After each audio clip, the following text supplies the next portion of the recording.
शेर को मार डालते हैं। हमारा बल अदम्य है, एक एक में 100 शेरों को दबोचने का साहस है। तुम सब बस एक बार युद्ध के लिए हाँ कह दो, हम सब मिलकर सहस्त्र शत्रुओं का नाश कर देंगे। चाहे वो हजारों में हो या लाखों में क्यों ना हो, लड़ेंगे हम। ये मेरा वचन है, थिंगाडू का वचन।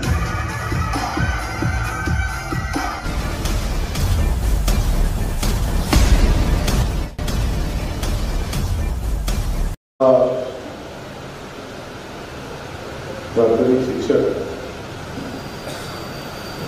संवाद मेळावा या तालुक्यातल्या सगळ्या शिक्षकांच्या सोबत बोलावं, बदलत्या परिस्थितीमध्ये आज दोन्ही नेत्यांची भाषणे ऐकली। दोघांनी सांगितलं की आमच्याकडून तुम्हाला कुठलाही राजकीय त्रास होणार नाही। कदाचित हे सांगण्यासाठी तुम्हाला आज या ठिकाणी बोलत असावं।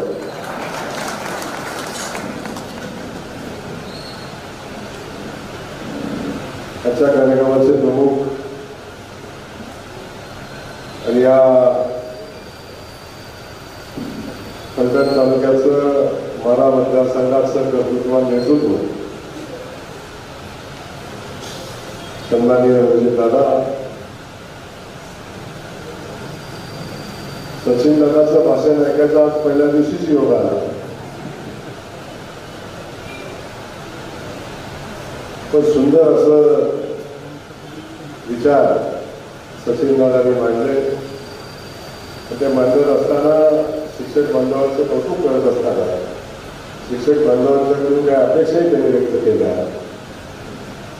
ते सन्माननीय त्या तालुक्याचे नूतन आमदार सचिन दादा पाटील, आमच्या सगळ्यांचे मार्गदर्शक ज्येष्ठ नेते सन्माननीय दादा साळुंखे, कलापात्र समाज कृष्णा पदाचे संचालक सन्माननीय माननीय सोमवणकर,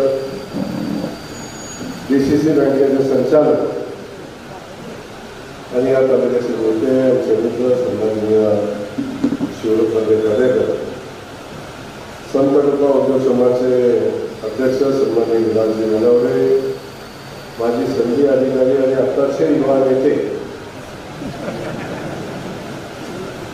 सन्माननीय भोसले,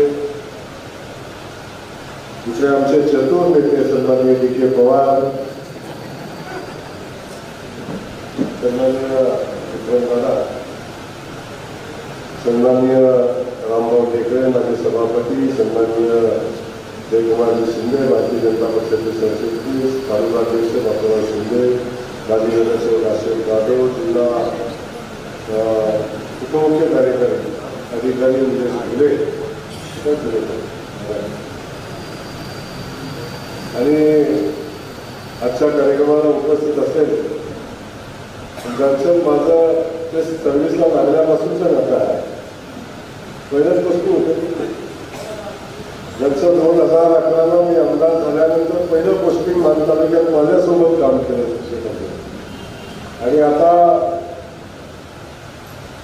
प्रगती करत करत आता सातारा जिल्ह्याचं शिक्षण अधिकारी म्हणून या ठिकाणी प्राथमिक शिक्षण अधिकारी म्हणून काम करतो।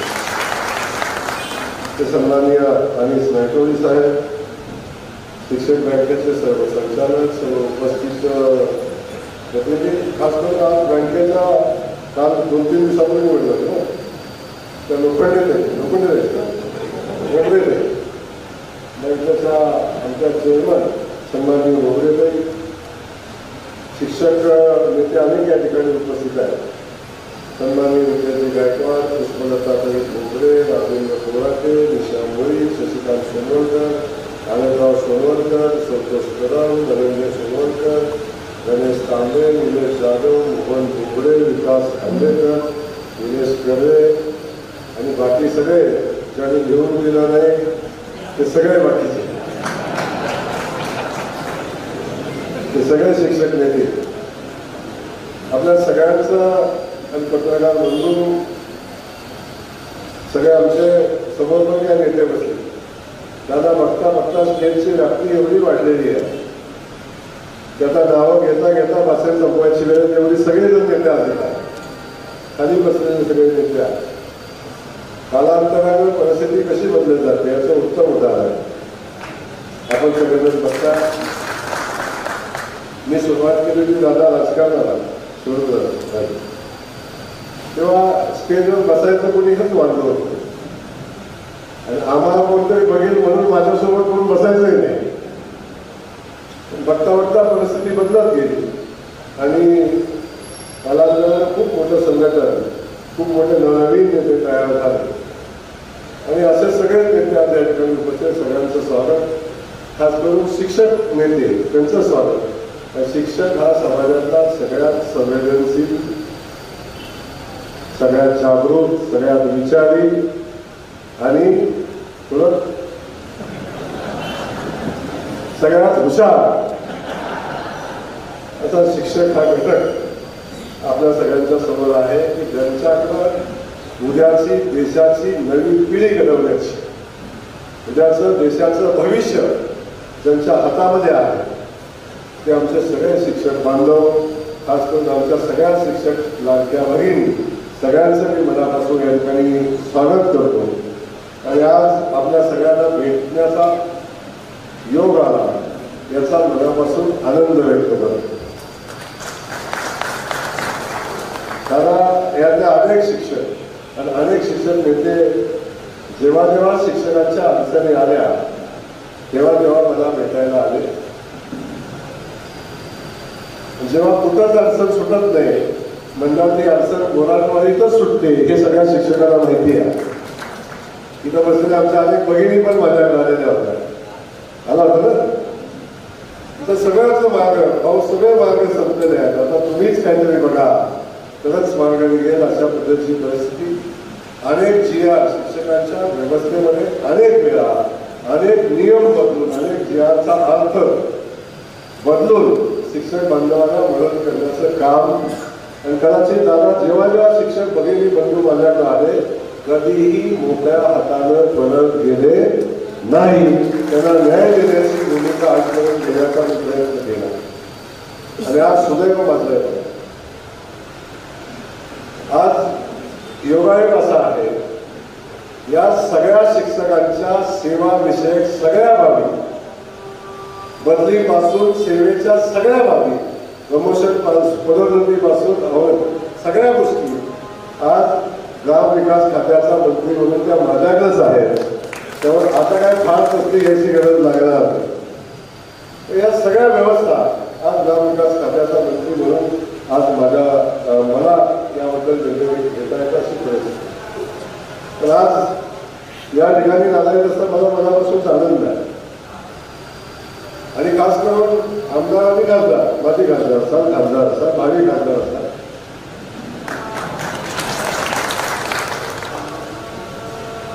सगळ्यांना शिरोधारी आपल्या सगळ्यांना अशा पद्धतीनं एखाद्या राजकारण्याने आपल्याला सगळ्यांना बोलवावं आणि हे सांगावं की आम्हाला आमचा तुम्हाला कुठलाही राजकीय त्रास होणार नाही.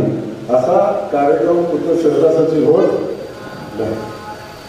हे कार्यक्रम काय होतो की आम्हाला मदत करा, आमच्या कार्यक्रमाला मदत करा, वर्गणी करा, आमचं काहीतरी बघा, अशा सगळ्यासाठी कार्यक्रम होतात आपण बघतो.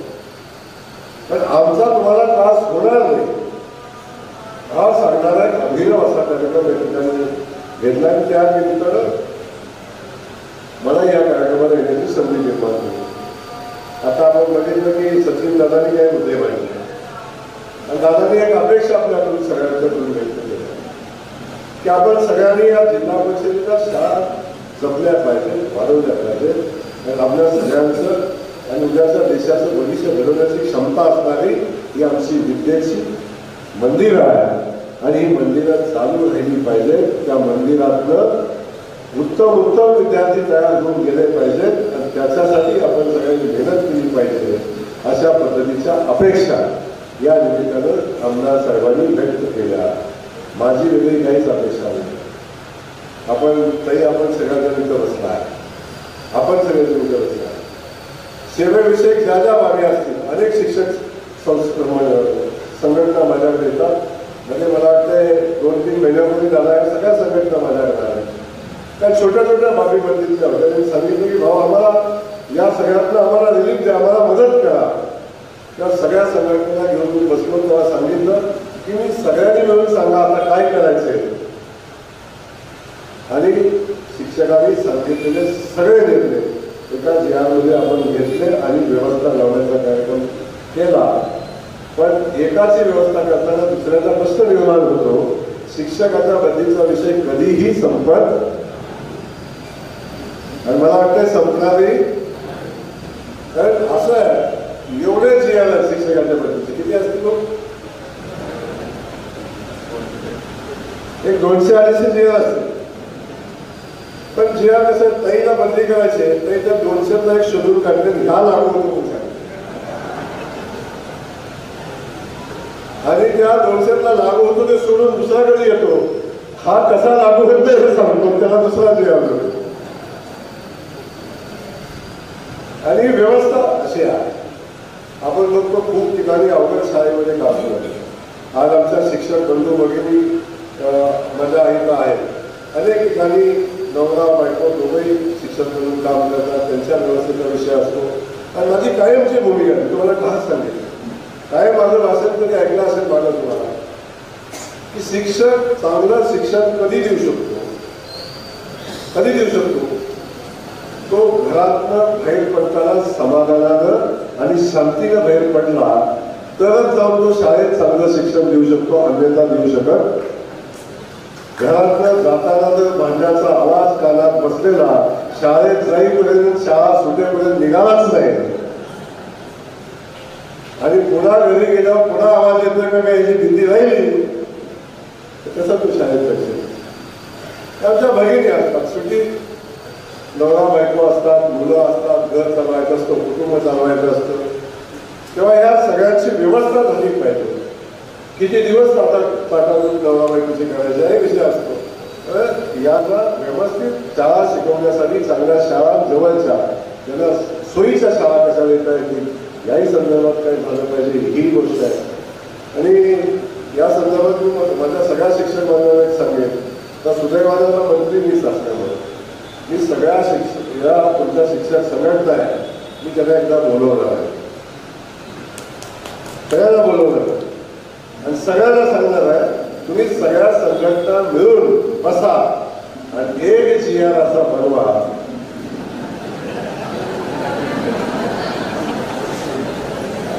एकच GR असं बनवा बाकी सगळं GR मी करून टाकणार आहे.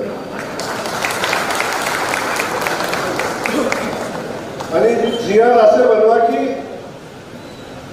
पुन्हा माझ्याकडे कुणी शुद्धीपत्रक काढा म्हणून यायचं.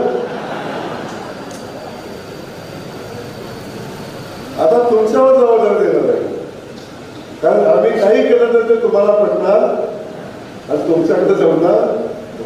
कारण विषय असा आहे की तुमच्या अडचणी तुम्हाला पाहिजे आणि हे सगळं करत असताना तुम्हाला पाहिजे ते सगळं शासन सगळा पगार त्या सगळ्या व्यवस्था तुम्हाला पाहिजे. आणि इकडे सांगता तुम्ही शाळा चांगल्या झाल्या पाहिजे. आता चांगल्या डिजिटल शाळा मॉडेल शाळा या उभ्या राहिल्या पाहिजे. याच्यासाठी शासन आता निर्णय घेते. आता देवेंद्र फडणवीस साहेबांचं सरकार आहे आणि शिक्षणावर सगळ्यात अधिकचं लक्ष दिलं पाहिजे ही भूमिका आदरणीय मुख्यमंत्री होण्याची देवेंद्र फडणवीस साहेबांची आहे. तेव्हा चांगल्या मॉडेल शाळा तयार झाल्या पाहिजे. खाजगी शाळांना कॉम्पिटिशन करतील अशा शाळा तयार झाल्या पाहिजेत आणि खूप चांगले शिक्षक आहे. मी काही ठराविक पर्सेंटेजमध्ये असलेल्या शिक्षकांच्यामुळं सगळ्या शिक्षकांना कधीच वाईट म्हणणार नाही, कधीच त्यांना चुकीचं म्हणणार नाही. कारण याच शाळेतलं या जिल्हा परिषदेच्या शाळेतली शिकलेली मुलं आजही जाऊन कलेक्टर होत आहेत, आजही जाऊन सर्वोच्च स्थानी बसत आहेत. मला वाटतं UPSCला पास झालेले विद्यार्थी 20 असतील तर 15 आमच्या जिल्हा परिषद शाळेत आहेत. MPSCला 100 असतील तर 75 आमच्या जिल्हा परिषद शाळेतले असतील. म्हणजे यांच्याकडे क्षमता आहे का? आहे, बिलकुल आहे. परंतु व्यवस्थेला बदनाम करणारे काही घटक आहेत. 5-10% घरी असं आहे की आता शाळेत बंदी शिक्षक ठेवतात. काय कुणाकुणी ठेवण्याचा नाही.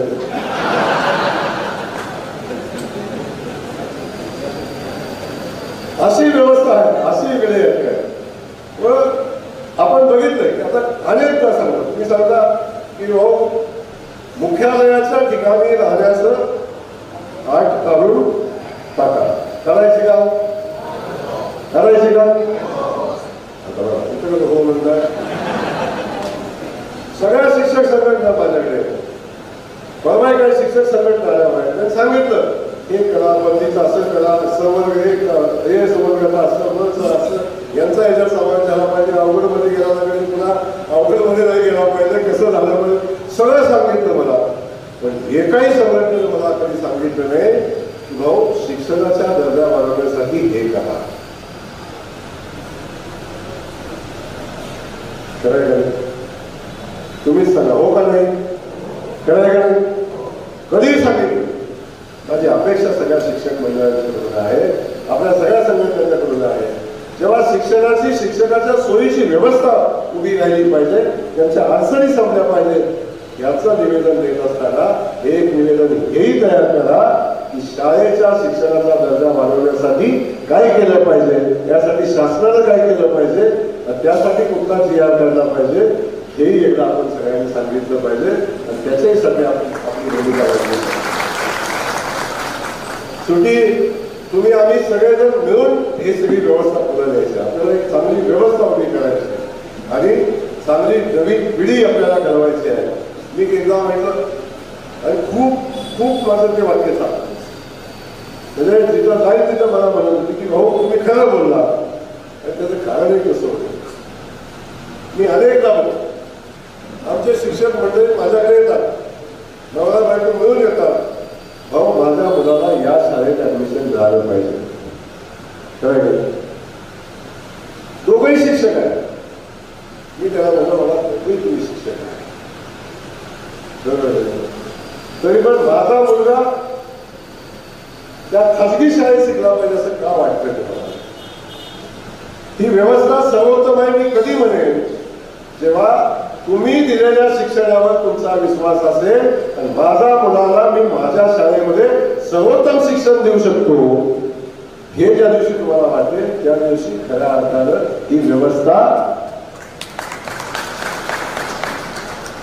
मनापासून उभी राहिली किंवा मनापासून प्रगती करते हे दिसेल. तर मी म्हणलं अरे बाबा तुम्ही दोघं मिळून तुम्ही आता 1.5 लाख रुपये पगार घेताय आणि ज्या शाळेत मुलाला शिकवायला टाकलं, शिक्षणाला टाकताय, तिथल्या शिक्षकाला 12,000च पगार आहे.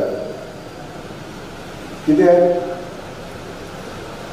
किती आहे तुम्हीच सांगा. तर तुम्ही बदली ठेवता त्याला किती देतो सांगा. त्याला मी 12,000, 14,000, 15,000च देतो. मग 12,000 रुपये शिक्षण पगार घेणाऱ्याच्या शिक्षणावर आपला विश्वास आहे, आपल्या शिक्षणावर विश्वास आहे. ही व्यवस्था कधीतरी आपण बदलली पाहिजे. कधीतरी वाईट वाटतं, तुम्हाला वाटतं मंत्री असा कसं बोलतो, भावाचा कसं बोलतो, याच्यामध्ये धर्म आहे. लक्षात घ्या, मी जिल्हा परिषद शाळेचा विद्यार्थी, मी या प्राथमिक शाळेत शिकवलेले विद्यार्थी. ही व्यवस्था संपत चालली लक्षात असू. मी काल वेळीपासून एक लक्षवेधी काल सभागृहामध्ये होती. एक लक्षवेधी होती 20 गावात 20 शाळेच्या 30 शिक्षकांना एका सीओने निलंबित केलं. बरोबर, कालची लक्षवेधी आहे. आणि हे निलंबित झालं का झालं तर 21 तारीख पट होता 77. किती? 21-22ला 77, 22-23ला 70, 23-24ला 64, 24-25ला 23 आणि 25-26ला 4. आता मला सांगा, तर 4 वर्षात 77चा पट 4 वेळा आला. त्या एका शाळेमध्ये 2 शिक्षक आणि 2च मुलं. बुलढाणा जिल्ह्यातला हा विषय आहे. 2 शिक्षक आणि 2च मुलं. एका शिक्षक जबाबदार आहे का त्याला? गट विकास अधिकारी, केंद्र अधिकारी, गट शिक्षण अधिकारी, विस्तार अधिकारी, सगळे जबाबदार आहेत. मी म्हणलं एकट्या शिक्षकाला का सस्पेंड निलंबित केलं? या बाकीच्या सगळ्यांच्या पण कारवाई झाली पाहिजे. मी सगळ्यांना नोटीस करायला लावलं, पण कारवाई करून संपणारा विषय का बाबा? आहे का संपणारा? कारवाई करून संपणार नाही. ही व्यवस्था सुधारली पाहिजे. ही गेली कुठं कुठं? गावात विस्थापित झाली का? नाही झाली. कुठल्या तरी खाजगी शाळेत गेली. माझी बांधवांनी विनंती एवढीच आहे, काय वाटेल ती मदत मागा, वाटेल ती व्यवस्था मागा. तुम्हाला जे पाहिजे तशी बदली आपण करू, पाहिजे तसा जे आणू, पण शिक्षणाच्या बाबतीत कॉम्प्रोमाइज करू नका. चांगलं शिक्षण, चांगली व्यवस्था उभी करा, चांगलं शिक्षण द्या. ही भूमिका आपल्याला घ्यायला लागेल. कधीतरी मला माझ्या शाळेबद्दल प्रेम वाटतं, आनंद आहे. खूप शाळा चांगल्या आहे. आणि जिल्हा अलीकडच्या कालखंडामध्ये जिल्हा परिषद शाळेमध्ये सुद्धा वेटिंग असतात. अशा काही शाळा माझ्याही तालुक्यात आहेत. आदर्श शाळा, शिक्षक प्रचंड मेहनतीनं त्या शाळा उभ्या करतात, प्रगती गोळा करतात, डिजिटल शाळा करतात, व्यवस्था उभ्या करतात, ग्राउंड तयार करतात, सगळ्या व्यवस्था करतात. हे असं करणाऱ्या सर्वोत्तम शाळा सुद्धा शिक्षकच तयार करतात. तेव्हा अशा पद्धतीने भूमिका घेऊन आपण माझी शाळा कशी सर्वोत्तम झाली पाहिजे अशा पद्धतीची व्यवस्था आपण सगळ्यांनी या ठिकाणी उभी केली पाहिजे, हे या निमित्ताने सांगेन. आणि शिक्षक हा सगळ्यात हुशार घटक आहे, सगळ्यात संवेदनशील पण आहे. बरोबर नाही? एखादा छोटा मोठा अन्याय झाला तरी संघटन मजबूत आहे. लगेच सांगतात सरकारला दाखवतो आम्ही कसं असतं. थोडी क्षमता असणार एक दाखवत सरकारला दाखवतो आपण आपल्यालाच. सरकार कोणाचं आहे? कुणाचं सरकार? सरकार पण आपल्याच आहे. दाखवतो आपण आपल्याला. माझी विनंती आहे, राजकारण शेवटी त्याचा व्यक्तिगत विषय आहे. अनेक शिक्षक राजकारण करतात, कुठे आपण कोणी करत असाल, त्याचा व्यक्तिगत विषय आहे. शिक्षकांनी राजकारण करायचं नाही असं नाही, पण शिक्षकांनी राजकारण करायचं असेल तर तालुक्यात राहायचं नाही ही व्यवस्था आहे.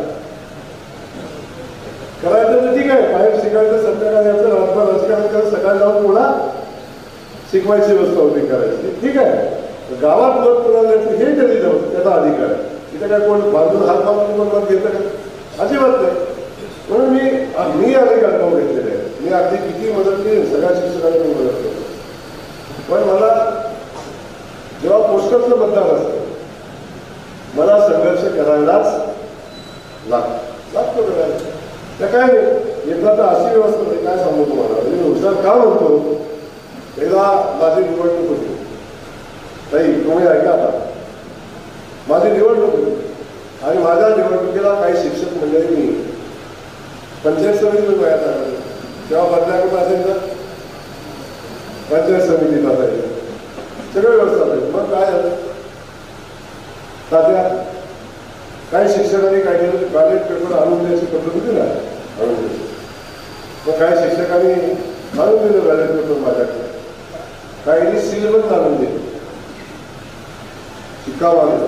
आता मला सांगा ताई, तुम्ही जर माझ्याकडं तुमचं मत पाकिस्तान पॅक करून दिलं तर माझी खात्री आहे का तुम्ही मला दिलं?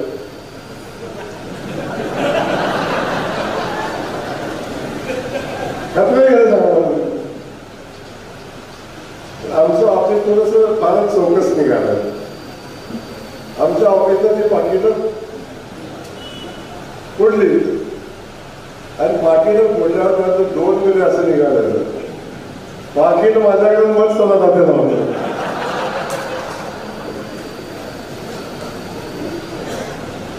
एवढी हुशार दुसऱ्या कोणाकडे का सांगावं. दोघंही खुश ना, कारण तात्याला दाखवून माझ्या खुश, माझ्याकडे पाकिट आणून दिलं म्हणून मी खुश.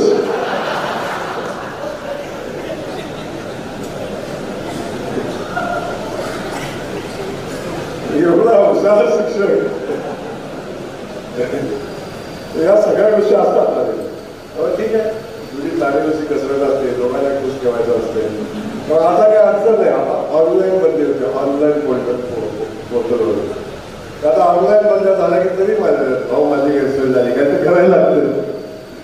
या सगळ्या गोष्टी आपल्या सगळ्यांना, म्हणून माझं तर सांगणं एवढं आहे, या व्यवस्था उभ्या नाही. आजपर्यंत तुमचा अनुभव काय मला माहिती नाही.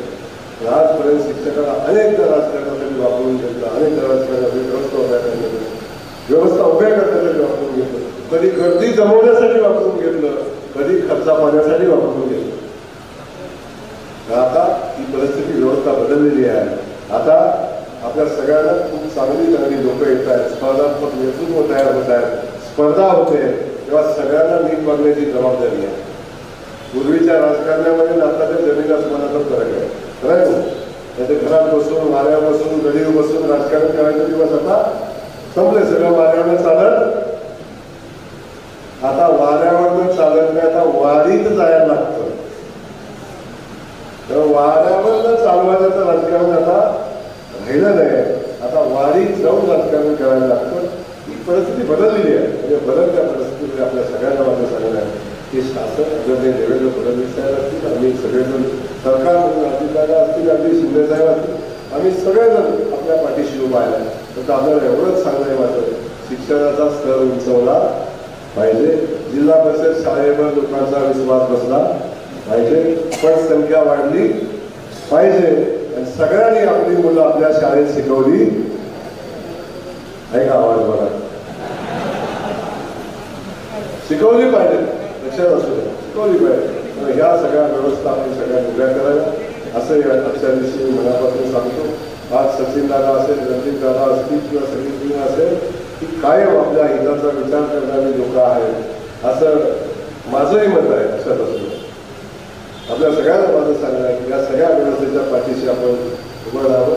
राजकारणात चांगल्या लोकांना संधी दिली पाहिजे, बरोबर नाही. आता तुम्हाला चांगली शाळा देऊन तुम्ही समाधानी राहील अशी व्यवस्था करून, बरोबर नाही, मग तुम्हाला संधी दिली पाहिजे आणि मग तुम्ही सर्वोत्तम शिक्षक आहे का नाही तपासलं पाहिजे. करायला नाही, संधी न देता होईल का तसं तपासायला द्या. त्यामुळं तुम्ही आता संधी द्यायला शिकलं पाहिजे.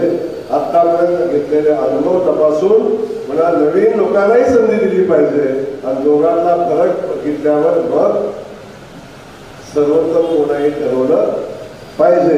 अशा पद्धतीची भूमिका आपण सगळ्यांनी घेतली पाहिजे. एवढंच या दिवशी मी आपल्याला सांगेन. खास करून या ठिकाणी सगळे जिल्हा परिषदेची लोक या ठिकाणी आहेत, त्यांचं मी मनापासून या ठिकाणी वाढ मागेल. आणि खास करून नायकवडी साहेब, आपण तुम्ही आला, खूप दिवसाचे संबंध आहे, हे खूप चांगली शिक्षण व्यवस्था या जिल्ह्यामध्ये आपण उभी करा अशा पद्धतीची अपेक्षा करतो. आपल्या सगळ्यांना पुन्हा एकदा सांगतो, सरकार तुमच्या पाठीशी आहे आणि खास करून माझ्या बहिणीला सांगतो, तुमचा भाऊ तुमच्या पाठीशी आहे. तुमची गैरसोय होऊ देणार नाही. पण सातारा जिल्ह्याची मान जेव्हा कधी शिक्षणाच्या बाबतीत चर्चा होईल राज्यात, तेव्हा माझा सातारा जिल्हा आहे, त्या जिल्ह्याची मान खाली गेली नाही पाहिजे, अशी शिक्षण व्यवस्था आपण उभी केली पाहिजे. हे काम आपण करावं अशा पद्धतीची अपेक्षा मी व्यक्त करतो आणि मला सगळ्या शिक्षक बांधवांना मनापासून धन्यवाद देतो आणि संयोजकांना आयोजकांना मनापासून धन्यवाद देतो. आणि मला वाटतं सगळ्यांची जेवणाची व्यवस्था केलेली आहे, उशीर झाला तरी सुद्धा सगळ्या व्यवस्थेचा काय केलं पाहिजे, लाभ मिळणार, लाभ मिळणार, सगळ्या व्यवस्थेचा उचित वापर केला पाहिजे. एवढंच मी सांगेन का सगळ्या व्यवस्थेचा उचित वापर आपण करावा. एवढं सांगतो. आपल्या सगळ्यांना धन्यवाद देतो.